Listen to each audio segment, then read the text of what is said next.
उज्जैन राईडमध्ये पुढे बाईकमध्ये third time petrol भरून गाडीचे टायर प्रेशर चेक केलं आणि इथून पुढे आम्ही निघलोय इंदोरच्या दिशेने। इंदोरमध्ये पोहोचल्यानंतर आम्ही जास्त खुश होतो, कारण का आम्ही इथे फर्स्ट टाइमच आलेलो होतो आणि इथून पुढे पण आम्ही खूप जास्त एक्साइटेड आहोत, कारण का आमचं फायनल डेस्टिनेशन इथून फक्त 56 किलोमीटर रिमेनिंग आहे आणि हा आमचा लास्ट स्ट्रेच असणार आहे।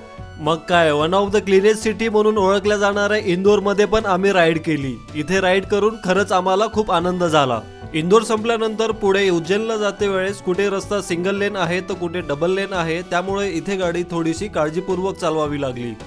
त्यानंतर आम्ही इव्हनिंगला पोहोचलोय उज्जैनमध्ये।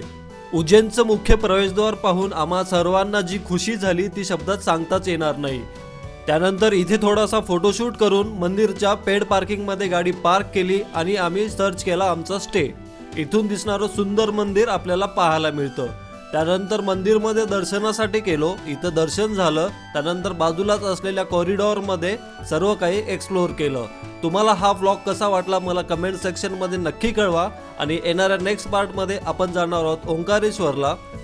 तुम्हाला डिटेल ब्लॉग पाहायचं असेल तर आपल्या यूट्यूब चॅनलला व्हिजिट करू शकता, तिकडे सर्व डिटेल ब्लॉग आहे, तुम्ही तिकडे सर्व डिटेल इन्फॉर्मेशन घेऊ शकता। तुम्ही पण उज्जैन प्लॅन करत असाल तर ही रील आता सेव्ह करा आणि आपल्या बायकर मित्राशी नक्की शेअर करा। रील आवडल्यास नक्की लाईक आणि फॉलो करा।